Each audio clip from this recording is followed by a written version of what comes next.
రాష్ట్రం అక్రమంగా ప్రాజెక్టులు కడుతూ ఉంటే అడ్డుకోలేని పరిస్థితుల్లో ప్రభుత్వం ఉందని జగన్ విమర్శించారు.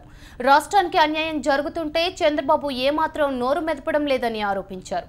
ఓటుకు నోటు కేసులో అడ్డంగా దొరికిపోవడం వల్లే ప్రత్యేక హోదాపై కేంద్రాన్ని గట్టిగా అడగలేక రాష్ట్రానికి అన్యాయం చేస్తున్నారని మండిపడ్డారు. రాష్ట్ర ప్రభుత్వ వైఖరి వల్ల సీమ ఎడారిగా మారిపోతుందని ఆందోళన వ్యక్తం చేశారు. త్వరలో పోలవరం వేదికగా మరో దీక్ష చేస్తానని జగన్ ప్రకటించారు. రాబోయే రోజుల్లో పోరాటాన్ని ఉధృతం చేస్తానని హెచ్చరించారు.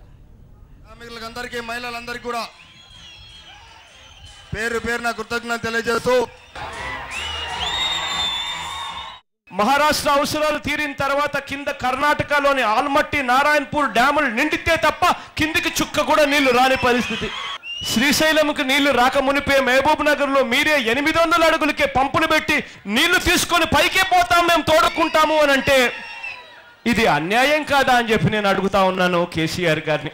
గోదావరి నది ఆంధ్రప్రదేశ్లోకి రాక మునిపే ఎడా పెడ దాదాపుగా 70,000 క్యూసెక్కులు రోజుకు తోడుకునే కార్యక్రమం మీరు చేస్తూ ఉంటే నిజంగా కిందున్న రైతులకు నీళ్ళెలా వస్తాయి అన్నది మీకు కనీసం ఆలోచన కూడా రావడం లేదా అని చెప్పి నేను అడుగుతా ఉన్నాను ఇదే కేసీఆర్ గారిని. నీళ్ళొచ్చే ప్రాంతం పై రాష్ట్రం మాదైతే మా రాష్ట్రం నుంచి వచ్చిన నీళ్ళే కిందికి మీ రాష్ట్రంలోకి వచ్చే తెలంగాణ కిందుంటే నిజంగా మేము గన నీళ్ళు ఆపుండింటే మీకు నచ్చేదా అని చెప్పి నేను అడుగుతా ఉన్నాను ఇదే కేసీఆర్ గారిని.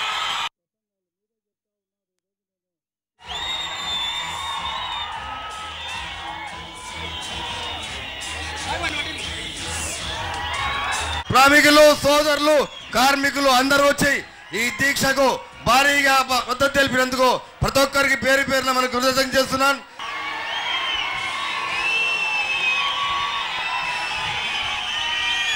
మనందరూ ఎంతో సమయం ఎదురు చూస్తూ